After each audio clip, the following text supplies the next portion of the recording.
வணக்கம். அன்புள்ள அம்மா அடுப்பங்கரை சேனலில் உங்கள் அனைவரையும் மீண்டும் சந்திப்பதில் மிக்க மகிழ்ச்சி அடைகிறேன். எல்லோருக்கும் இனிய நல்வாழ்த்துக்கள். நான் இன்னைக்கு நல்ல ஒரு புதுமையான விஷயம்தான் சொல்ல போகிறேன். வாங்க வீடியோக்குள்ளே போகலாம். எங்கள் வீட்டில் திருமணம் முடிஞ்சு சுமங்கலி பிரார்த்தனைன்னு ஒன்று கட்டாயம் செய்யணும் எல்லார் வீட்லேயும். அது பெரியவங்க அடுத்தடுத்த தலைமுறைகளுக்கு சொல்லி கொடுத்துருப்பாங்க. அந்த மாதிரி இதில் எங்கள் வீட்லேயும் நாங்கள் செய்து கொண்டது. அந்த ஒரு விவரம் சில பேருக்கு தெரியாது, எப்படி செய்யணும்னு தெரியாது, தயங்குவாங்க, செஞ்சுக்கிறதுக்கு தயங்குவாங்க. பல பேர் பெரியவங்களோட துணையோட அவங்களோட உதவியோட அதை செஞ்சு முடிச்சிருவாங்க. அந்த மாதிரி இதில் என்னுடைய வீட்டில் நாங்கள் செஞ்சதை நான் அவங்களோட பகிர்ந்துக்கணும்னு நினைக்கிறேன். அது நிச்சயமாக ஓரளவுக்கு உங்களுக்கு உதவியாகவும் இருக்கும். உங்களுக்கும் அது எப்படி செய்யணுங்கிறது ஓரளவுக்கு ஒரு ஐடியா கிடைக்கும். இது ஆக்சுவலாக என்னென்னா,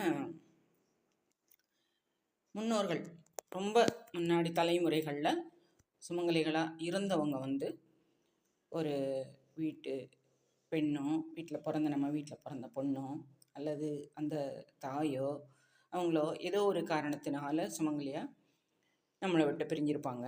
ஸோ அவங்கள நம்ம திடீர்னு கொடுக்கறத போக அவங்களுக்கு ஒரு ஞாபகார்த்த அந்த ஆராதனை அவங்கள சுமங்கலி பிரார்த்தனை பண்ணுறது மூலமாக நம்ம வீட்டில் சில கஷ்டங்கள் நம்மளை பிடிச்சி ஆட்டிகிட்ருக்கோம்.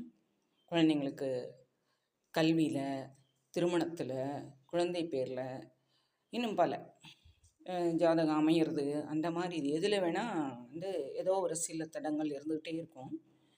ஸோ அந்த வீட்டில் இருக்கிற அந்த அம்மான்றவங்க ஒவ்வொன்றா ஜாதகம் பார்ப்பாங்க, ஜோசியம் பார்ப்பாங்க, சில பேர்கிட்ட கேட்பாங்க. அதெல்லாம் சொல்கிறப்ப அவங்க சொல்லுவாங்க, உங்கள் வீட்டில் கன்னி பண்ணி இருந்திருக்கலாம், உங்கள் வீட்டில் சுமங்கலிகள் இருந்திருக்கலாம், அவங்க மனக்குறையோடு இறந்துருக்கலாம், அவங்கள கூப்பிட்டு பிரார்த்தனை பண்ணிக்கங்க, அவங்க நிச்சயமாக அவங்களுக்கு முடிச்சு வைப்பாங்க அப்படின்னு அந்த ஜாதகம் ஜோசியம் மூலமாக பார்த்து நமக்கு சொல்லுவாங்க. அதே மாதிரி குலதெய்வம் போய் நமஸ்காரம் பண்ணணும்னா அதையும் சொல்லுவாங்க. அந்த மாதிரி நம்ம இது முறை எப்படின்னா, ஒரு திருமணம் கூடி வருதுன்னா, அந்த திருமணம் கூடி வர்ற ஒரு பெண்ணோட திருமணமாக இருந்தால் அந்த வீட்டில் திருமணம் நாளுக்கு கிளம்புறதுக்கு முன்னாடி, முகூர்த்தத்துக்கு கிளம்புறதுக்கு முன்னாடி அந்த வீட்டில் புதுமணப்பெண் செய்வாங்க. அதுக்கு அடுத்தாப்பில் நம்ம அதுக்கு முன்னாடியே நம்ம சுமங்கலி பிரார்த்தனை செய்யணும். அதே மாதிரி பையனோட திருமணமாக இருந்தால், அந்த வீட்டு பையனோட திருமணமாக இருந்தால் எல்லாம் முடிஞ்சு புது மணமகள் வீட்டுக்குள்ளே வந்த உடனே அந்த மணமகளை கூட வச்சுட்டு அவங்களுக்கும் எல்லாம் சொல்லி கொடுத்து, அந்த மாமியாரும் அந்த மருமகளும் மாமனார் அந்த பையன் இந்த மாதிரி அந்த வீட்டு சுமங்கலிகள் 5 பேரை அதாவது அந்த வீட்டில் பிறந்த பொண்ணு இருந்தாங்கன்னா ஒன்றோ 2 எத்தனை பொண்ணுகள் இருக்காங்களோ அவங்கள கூப்பிட்டு வைக்கணும். இல்லை அதுக்கு முந்தின தலைமுறையில் இருக்கிற பெண் பிள்ளைகளை கூப்பிட்டு அவங்கள முதல் 2 இடத்துல உட்கார வச்சுட்டு, எத்தனை பெண்கள் அவங்க வீட்டு பெண்களாக இருக்காங்களோ அவங்கள முதல் 2 இடத்துல உட்கார வச்சுட்டு, அடுத்தது நம்ம கூப்பிட்டுருக்கிற பெரிய சுமங்கலிகளை உட்கார வச்சுட்டு, அதுக்கப்புறம் அவங்களோட வந்தவங்க எங்கள் வீட்டு முறைப்படி 5 சுமங்கலிகளும் ஒரே ஒரு கன்னியா குழந்தையும் வரும் எங்களுக்கு. அதனால் அந்த முறைப்படி 5 பேரை கூப்பிட்டு எங்கள் வீட்டு அதாவது எங்கள் வீட்டில் பிறந்த பொண்ணு ஒரு தாயிரியாக இருந்தாலும் பரவாயில்ல, ஒரு ஒன்று விட்ட சொந்தமாக இருந்தாலும் பரவாயில்ல, சொந்த பொண்ணாக இருந்தாலும் அவங்கள முதல் 2 இடத்துல 3 இடத்துல உட்கார வைக்கணும். அதுக்கு அடுத்தது வந்திருக்கிற சுமங்கலிகளில் மூத்தவங்களை உட்கார வச்சுட்டு அதுக்கப்புறமா மிச்சம் 2 பேரை உட்கார வைக்கணும். இந்த மாதிரியாக சுமங்கலிகளை நம்ம உபசாரம் பண்ணணும். அவங்களுக்கு சில பேர் வீட்டிலையே அவங்க தலைக்கு ஸ்நானம் பண்ணி வருவாங்க. முந்தியெல்லாம் என்ன பண்ணுவாங்கன்னா, எல்லாருமே முன்னாடியே அந்த சுமங்கலி பிரார்த்தனை நடக்கிற வீட்டுக்கு வந்துடுவாங்க. அந்த வீட்டில் தலைக்கு வைக்கிறதுக்கு கொஞ்சமாக நல்லெண்ணெயும் சீயக்காயும் மஞ்சள் பொடியும் அவங்க கையில் எடுத்து கொடுத்துருவாங்க. கீழே எடுத்து வச்சுருவாங்க. அவங்க எடுத்து அதை போட்டுட்டு அவங்க வீட்டிலையே ஸ்நானம் பண்ணிப்பாங்க.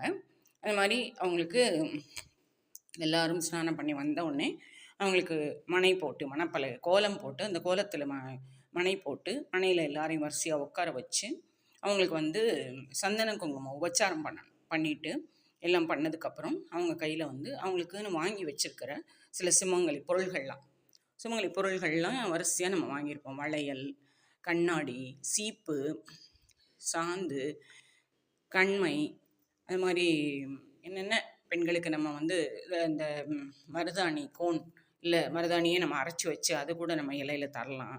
எல்லாமே நம்ம உள்ள ஒரு பாக்ஸ் மாதிரி ரெடி பண்ணி, இந்த பாக்ஸில் ரெடி பண்ணி அவங்களுக்கு ரெடியாக எடுத்து வச்சுக்கணும். அப்புறம் அவங்களுக்கு புதுசாக கொடுக்க போகிற சேலை, ரவிக்கை துணி, இது எல்லாமே ஒரு கவரில் போட்டு நல்லா கொடுக்கணும். பூக்கள் நிறைய வைக்கணும். தலையில் வச்சுக்கிற பூவு அவங்களுக்கும் அந்த இதில் வந்து சந்தன குங்குமம் வச்சு அந்த ட்ரெஸ்ஸில் நல்லா பண்ணி அதை வந்து ரெடி பண்ணி வச்சுக்கணும். நம்ம அவங்க வந்து கால் கழுவிட்டு குளிச்சுட்டு கால் கழுவிட்டு வந்து மனையில் வந்து உட்காந்த உடனே அவங்களுக்கு சந்தன குங்குமம் கொடுத்துட்டு அந்த சேலையும் துணிமணியும் நம்ம வந்து அவங்களுக்கு கிஃப்டாக வச்சு கொடுக்கணும். வச்சு கொடுத்துட்டு அவங்க எல்லாரும் போய் அவங்களுக்கு கொடுத்த சாரியை கட்டிட்டு வந்துடுவாங்க. புது துணி மடி துணியோடு வந்துடுவாங்க. வந்து உட்காந்த உடனே அவங்களுக்கு பானகம் கரைச்சி வைக்கணும். நீர்மோர் பானகம் கரைச்சி வைக்கணும். அந்த பானகம் நீர்மோரை வந்து அவங்களுக்கு கால் டம்ளர் கொஞ்சமாக கொடுத்துட்டு அவங்களுக்கு காலில் வந்து நலுங்கு, மஞ்சள் நலுங்கு நல்லா இட்டு நல்லா காலில் வந்து சிகப்பாக வரைஞ்சி விட்டுட்டு அதுக்கப்புறமா அவங்களுக்கு வந்து அந்த இலை போட்டு நம்ம வந்து என்னென்ன ஐட்டங்கள் நம்ம செஞ்சுருக்கோமோ அவங்களுக்கு படைக்கணும்னு சொல்லிட்டு அது எல்லாமே வரிசையாக முறைப்படி வரிசையாக பரிமாறிட்டு அவங்க எல்லாம் நல்லா திருப்தியாக சாப்பிட்டு முடிஞ்சதுக்கப்புறம் அவங்க கையில் இந்த பாக்ஸில் இருக்கிற அந்த ஐட்டம் பூரா சுமங்கலி ஐட்டம் பூரா அவங்களுக்கு கிஃப்டாக கொடுத்துட்டு அதை வந்து அவங்களுக்கு வந்து திறந்து பாருங்கள், பிடிச்சிருக்கா, எல்லா ஐட்டமும் உங்களுக்கு பிடிச்சிருக்கா எல்லாம் செஞ்சுட்டு அவங்களுக்கு வந்து நம்ம வந்து பூக்களால் அர்ச்சனை பண்ணணும். லக்ஷ்மி அஷ்டோத்திரம் அந்த மாதிரி ஏதான ஒரு அஷ்டோத்திரம் சொல்லி, அம்பாள் அஷ்டோத்திரம் சொல்லி எல்லாரையும் 5 பேரையும் அந்த கன்னியா குழந்தையும் சேர்த்து நிறைய பூ வாங்கி வச்சு அவங்க தலையில் வந்து நம்ம வந்து பூக்களால் அர்ச்சனை பண்ணணும். அந்த அர்ச்சனை பண்ணினதுக்கப்புறம் அவங்களுக்கு வந்து சாம்பிராணி, ஊதுபத்தி அந்த இதெல்லாம் காமிக்கணும். சுவாமிக்கு எப்படி செய்கிறோமோ அந்த சுவாமிக்கு பண்ணுற மாதிரியே இவங்களுக்கும் எல்லாமே பண்ணிவிட்டு அந்த இது கற்பூரம் காட்டணும். அடுத்தது நம்ம வந்து உணவு வந்து ஏற்கனவே அவங்களுக்கு வந்து நைவேத்தியம் மாதிரி அவங்களுக்கு சாப்பாடு நம்ம படைச்சிடுறோனால எல்லாம் பண்ணிவிட்டு எல்லாரும் குடும்பத்தில் இருக்கிற எல்லாரும் அந்த பங்காளிகள், அந்த குழந்தைகள், திருமணமான அந்த குழந்தைகள், திருமணம் போகிற அந்த குழந்தைகள் எல்லாருமே ரொம்ப நல்லா சாஷ்டாங்கமாக விழுந்து நமஸ்காரம் பண்ணிவிட்டு அதுக்கப்புறமா அவங்க கையில் ஆசீர்வாதம் நிறைய வாங்கிக்கணும். 5 சுமங்கலிகள் 7 சுமங்கலிகள் அந்த கன்னியா குழந்தை அவங்க கையில் பூவு அட்சதை கொடுத்து நம்ம மேலே அவங்க போடுவாங்க. நல்லா ஆசீர்வாதம் பண்ணி போடுவாங்க. அந்த ஒரு முக்கியமான ஆசீர்வாதம் தான் நம்ம குடும்பத்துக்கு எல்லா வகையிலையும் பலவித தடைகளையும் மனசார அவங்க வந்து நம்மளை வாழ்த்துறப்ப சில திருஷ்டியெல்லாம் நம்மளை விட்டு போயிடும். அவங்க வீட்டு குழந்தை, அவங்க வீட்டு வாரிசு, அவங்க வீட்டு குழந்தைங்க வந்து கஷ்டப்படுறது அவங்களுக்கு பிடிக்காது. ஸோ அவங்க மனசார நம்மளை வாழ்த்தி நமக்கு வந்து நல்லபடியாக ஆசீர்வாதம் பண்ணி எந்த வித தடையும் இருக்காது, நல்லபடியாக நடக்கும், நாங்கள் இருக்கோம் அப்படின்னு அவங்க வாயிலிருந்து சில பேருக்கு சாமி வரும்னு சொல்லுவாங்க. இந்த மாதிரி வந்து அந்த வீட்டில் என்ன எதிர்பார்த்து அவங்க வந்து அந்த சுமங்கலி பிரார்த்தனை செய்கிறாங்களோ நான் இருந்து நடத்தி வைக்கிறேன்னு அவங்க வாயிலிருந்து நல்ல வார்த்தை வரும். அது இல்லாட்டி அவங்க வந்து திருப்தியாக இருக்குது, நல்லா பண்ணினீங்க, சந்தோஷம், அந்த மாதிரி நல்ல பாசிட்டிவ் வேர்ட்ஸ் அவங்க வாயிலேருந்து வந்தாலே நமக்கு அவங்களோட பிளெஸ்ஸிங்ஸ் கிடைக்குதுன்னு நம்ம நினச்சிக்கணும். ஸோ இந்த மாதிரி ஒரு இதை வந்து பெரிய முயற்சி பண்ணி ஏன்னா அன்றைய தினம் வந்து அந்த பெண்களுக்கு வந்து எந்தவித தடங்களோ எந்தவித வேறு சந்தர்ப்பங்கள் சரியில்லாத நிலைமையோ வந்துடாமல் எல்லா அந்த சுமங்கலிகளும் நம்ம வீட்டுக்கு வரணும். அந்த குழந்தைக்கும் உடம்பு வந்து நார்மலாக இருக்கணும். ஸோ நம்ம போடுற சாப்பாடு வந்து அவங்களுக்கு எந்த விதத்துலேயும் முகம் சுளிக்காத அளவுக்கு நல்லபடியாக அவங்க விரும்பி சாப்பிட்ணும். இதெல்லாம் சில கண்டிஷன்ஸு நமக்கு மனசுக்குள்ளே நமக்கு இருக்கும்.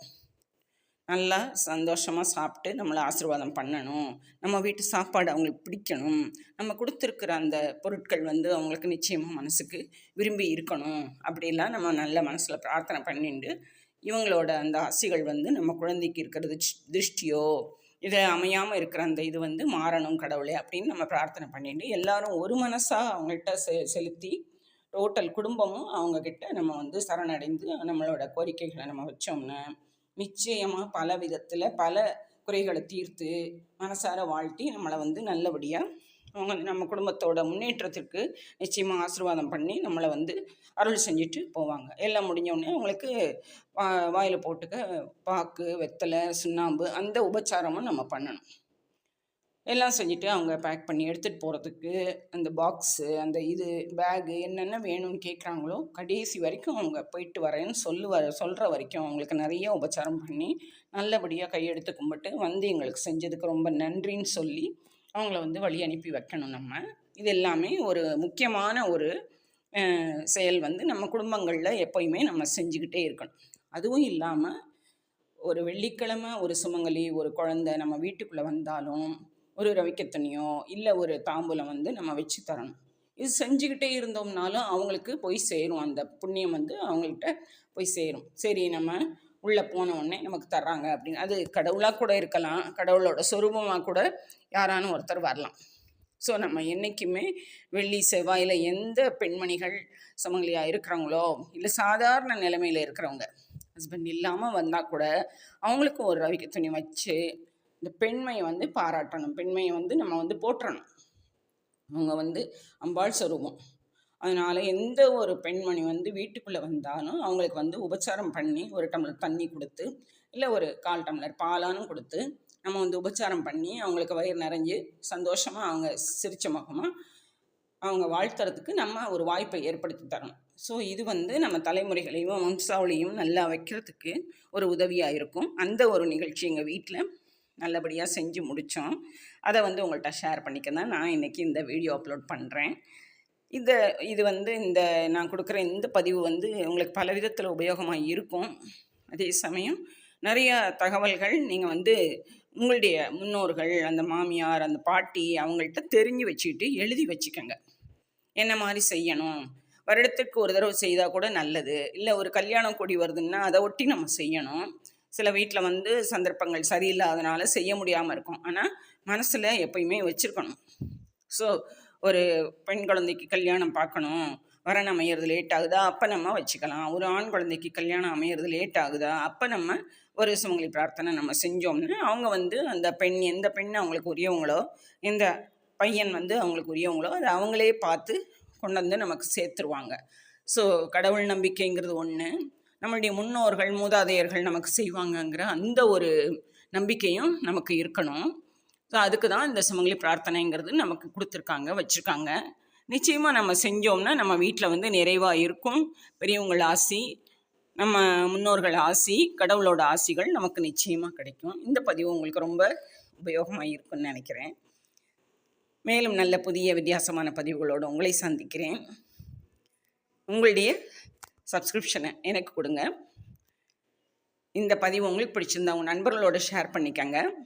இப்போ தான் என்னுடைய பதிவை முதல் முறையாக பார்க்குறீங்கன்னா உங்கள் சப்ஸ்கிரிப்ஷனை எனக்கு கொடுங்க. மேலும் நல்ல புதிய வித்தியாசமான உபயோகமான பதிவுகளை உங்களோட நான் பகிர்ந்துக்கிறேன். இதுவரை என்னுடைய பதிவை பொறுமையாக இருந்து பார்த்ததுக்கு என்னுடைய நன்றிகள். வாழ்க வளமுடன்.